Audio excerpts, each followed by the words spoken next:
realities. And we now have an international trade environment, a shifting of corporate and national priorities and imperatives working with allies, within spheres of influence of technology and supply controlled by democracies and autocracies, public-private partnerships, and with outsourcing and distribution requiring cross-border movements and new trade agreements. Supply chains and the global environment they operated in had changed dramatically over the past several years. We decided at this point, admittedly with some degree of urging, that it was the right time to write this book. It was also time to emphasize that despite the supply chain crisis, some may refer to it as chaos, and some of the well-publicized economic, social, environmental, and community impacts, these international supply chains delivered some amazing benefits to business, society, and governments. For example, medicines, vaccines, supplies, and food were being distributed throughout the world, and necessary material was provided for recoveries from natural disasters and other major disruptions.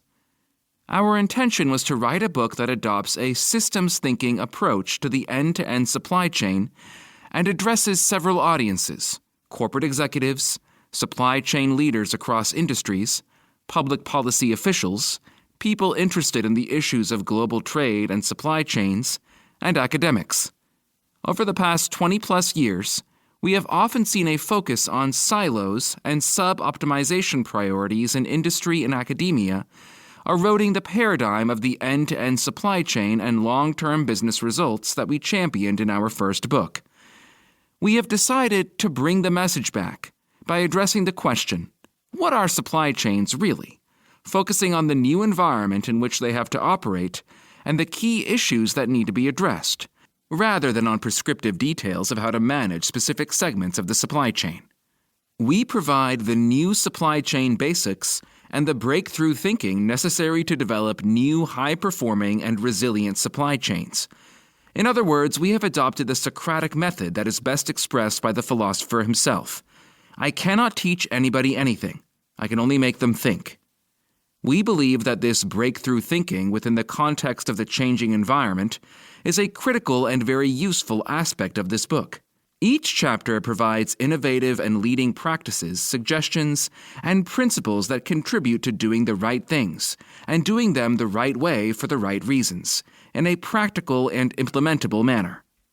Equally important, they are addressed in an environment of increased volatility, uncertainty, complexity, and ambiguity, or VUCA, a term first described by Warren Bennis and Burt Nannis in 1985.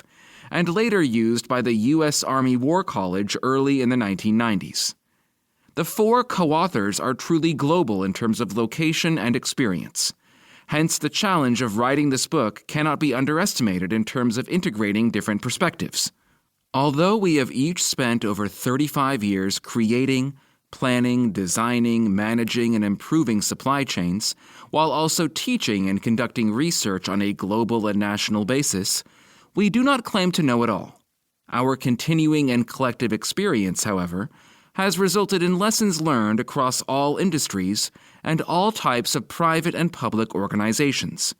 It is within this context that we provide information, insight, and guidance on the following 5 interrelated sets of questions that form our narrative. Supply chains of yesterday, today, and tomorrow. What are supply chains really? Why are supply chains so important to companies and national security? And why have supply chains proved so fragile during the global pandemic and other global crises? Customers, demand, and supply. Who are the new customers? What is their life cycle experience, and how do we manage them? Why are supply assurance and sourcing so important? What are the key issues, and how do we address them? The enablers. Why are accurate, complete, and timely data, information, and intelligent systems so important, and how do we manage them? What talent and skill sets are critical for enterprises and nations in the new supply chain? In a related and vital area, what are the right measures to evaluate supply chain effectiveness in the short and long terms? The new imperatives, resilience, and sustainability. What is supply chain resilience all about? Why is it so critical? And how can we